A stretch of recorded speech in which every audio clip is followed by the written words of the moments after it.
this room is actually, used to be my youngest stepson's bedroom.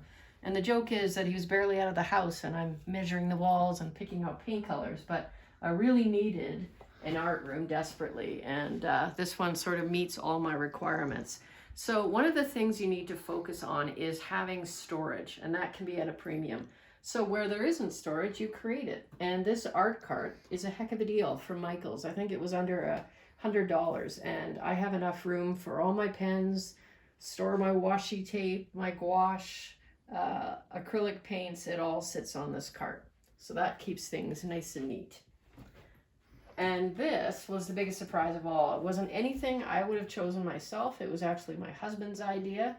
This is actually like an industrial cabinet that you typically see, you know, your husbands or boyfriends or maybe yourself store all your tools, like, you know, mechanical tools. But this is where I store my art tools. That includes my paper, my pens, and there is a ton of drawers here that I fully utilize. And on top I still have room using just containers that are kicking around, and I use that to stow like products, so particular pens and other pieces that I use for my art. I actually even have enough room on top of this cabinet to stow my Epson scanner, and because I don't use this very frequently, this is a much better place than sitting on top of my desk, which has limited real estate. And this, where you see, may not see the other bar here, but this is where I wanted something where I could showcase all my art and have another place where, you know, I need to swatch out some colors for some of the products I use a lot. And you can see the one that we're just focusing on right now is some special pens. And if you swatch them out, then you're not second guessing when choosing colors. And then of course, who doesn't need a feature wall in their art room? So this is where I just added some of my art pieces that I've done over the years. And I look at some and I'm a little bit embarrassed by some of the detail, but to me it also represents just how far I've come and how much I have yet to learn. And this wasn't meant to be a decorator piece. This is the issue that you'll run into when you don't have enough storage, especially when it comes to camera gear that I'll need on a frequent basis. It makes more sense just to keep it out, so that's why it's here in the shot.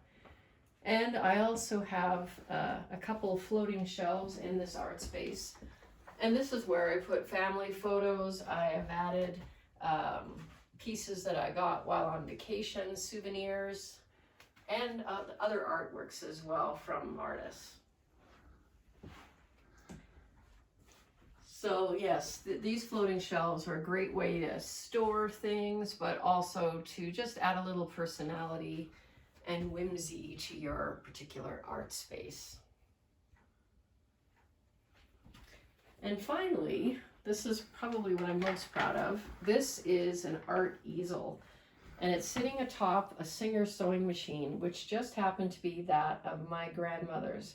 This is probably over 100 years old now, and it's got a lot of neat storage in it that was actually intended for sewing, like little drawers. So I've added some of my pan pastels there as well. But there's a ton of room. The top of it can be adjusted, so it can be either up or down dependent on literally my energy levels that day. And I've also added special lighting because, as you can see by today, it's very dark and cloudy out, so it doesn't provide the best light. So sometimes it needs just a little extra. So that's where this lighting comes in handy. And you'll see a lot of magnification around my art room. If it's not handheld, it's ones that are attached. And this just helps me zero in on those details. So that is it. I hope that gave you some ideas of what is possible for your art room. And it's all about injecting some personality, providing some good storage for yourself, which will make working in that environment so much more pleasant. So I'll be anxious to hear about what you've planned for your art room.